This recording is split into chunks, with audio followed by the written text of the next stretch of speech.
ایک گاؤں میں ایک بوڑھی عورت اپنے بیٹے کے ساتھ رہتی تھی۔ اس کے بیٹے کا نام احمد تھا۔ وہ موموز کی ٹھیلی لگاتا تھا۔ احمد دن رات محنت کرتا اور اپنی ماں کا بہت خیال رکھتا تھا۔ بس کر بولا، کتنی محنت کرے گا تو؟ ماں، شام کو کام سے لیٹ ہو جاتا ہوں، ٹھیلے کی صفائی کرنے کا ٹائم ہی نہیں ملتا، بس وہ کر رہا ہوں۔ صبح ٹائم تو مزدوری کرتا ہے، شام کو موموز بیچتا ہے، اگر تو بیمار پڑ گیا تو؟ ارے نہیں ماں، مجھے کچھ نہیں ہوگا، میں ڈھیر سارے پیسے کماؤں گا، سب سے پہلے آپ کا اچھے سے علاج کرواؤں گا، پھر آپ کو جہاز میں بٹھا کر دبئی گھمانے لے کر جاؤں گا۔ ارے بیٹا، اتنی محنت نہ کیا کر۔ ارے ماں، آپ کو مجھ پہ یقین ہے نا؟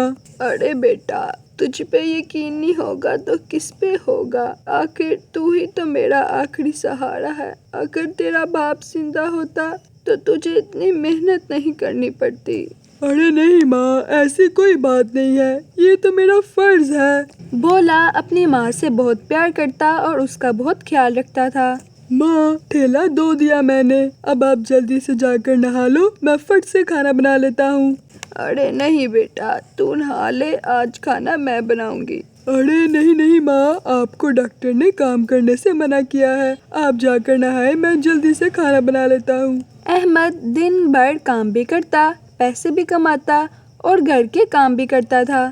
احمد بھاری بھاری سامان اٹھا کر ٹرک میں رکھتا اور شام کو آ کر موموز بھی لگاتا۔ چلے ماں، اب میں موموز بیچنے چلتا ہوں، مجھے لگتا ہے آج میرے موموز زیادہ بکیں گے، آپ بس دعا کیجیے گا، اور شاید آج میں لیٹ ہو جاؤں گا، آپ فکر مت کیجیے گا۔ ٹھیک ہے بیٹا، لیکن جلدی آنا۔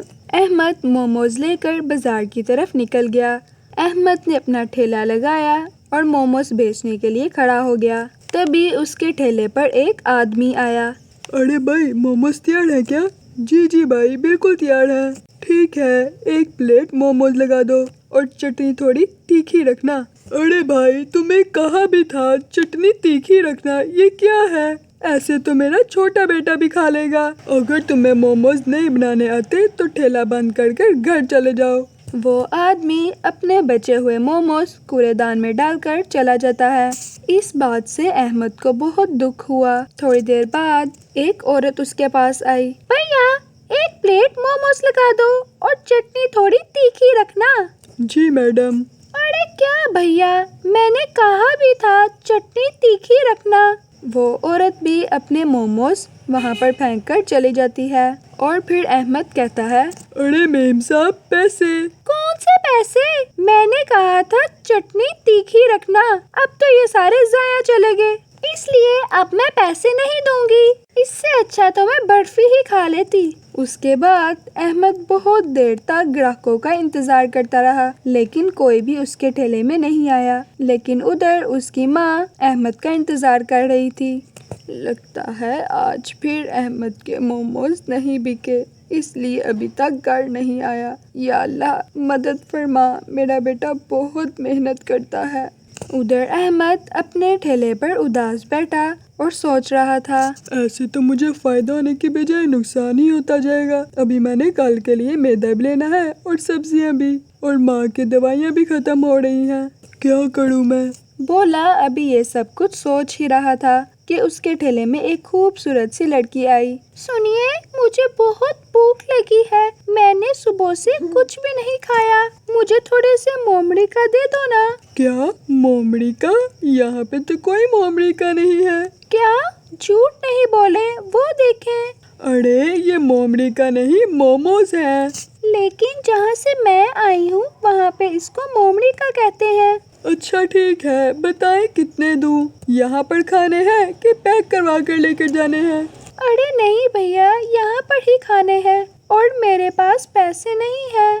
ارے کوئی بات نہیں، اگر پیسے نہیں ہیں، ویسے بھی میں نے یہ موموز پھینک ہی دینے تھے، یہ لو، آج جتنے کھانے ہیں کھا لو، ویسے بھی کل سے میں موموز نہیں لگاؤں گا۔ کیا ہوا، چٹنی تیکھی نہیں ہے؟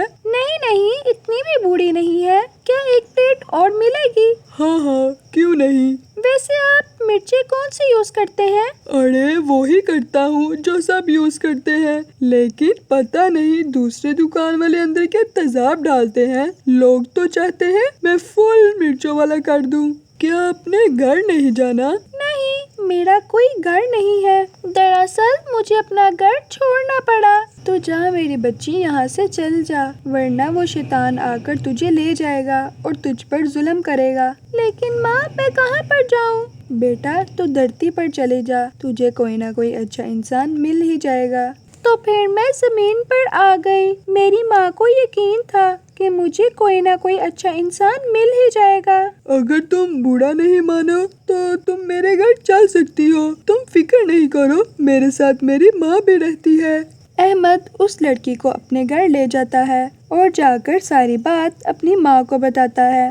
ارے بیٹا، تم نے بالکل ٹھیک کیا جو تم اس کو گھر لے آئے، یہ جوان لڑکی کہاں پر جاتی۔ پھر احمد اور اس کی ماں سو جاتے ہیں اور وہ پری باہر جا کر ایک مرچ کا پودا لگا دیتی ہے اور اندر آ کر احمد کی ماں کے سر پہ ہاتھ رکھ دیتی ہے اور پھر وہاں سے چلی جاتی ہے۔ صبح ہوتے ہی احمد کی ماں احمد سے کہتی ہے، ارے بیٹا، میں تو بالکل ٹھیک ہو گئی، اب تو مجھے کہیں پہ درد نہیں ہو رہا۔ احمد اور اس کی ماں باہر آتے ہیں، مرچ کا پودا دیکھ کر حیران رہ جاتے ہیں۔ بیٹا، مانو یا نہ مانو، یہ ضرور اس لڑکی کا ہی کام ہے، جہاں سے مرضی اس لڑکی کو ڈھونڈ کر لے کر آؤ۔ احمد اس کو ڈھونڈنے کے لیے بازار کی طرف نکل جاتا ہے۔ وہ ایک پیڑ کے نیچے بیٹھی تھی۔ ارے تم یہاں پر، یہ سارا جادو تمہارا ہے نا؟ مجھے تم سے ایک کام ہے۔ لیکن میرا جادو تو ختم ہو گیا۔ ارے نہیں نہیں، مجھے تم سے کوئی جادو نہیں کروانا۔ تو پھر کیا تم مجھ سے شادی کرو گی؟ ایسا سن کر وہ پری شرمانے لگتی ہے۔ کچھ دنوں بعد ان دونوں کی شادی ہو جاتی ہے۔ اب پری ان مرچوں کی چٹنی بناتی اور احمد موموز بناتا۔ اب ان کے موموز اچھے سے بکنے لگ گئے۔ آپ کو یہ ویڈیو کیسی لگی؟ اگر اچھی لگی ہے تو چینل کو سبسکرائب اور ویڈیو کو لائک کرنا مت بھولیے گا۔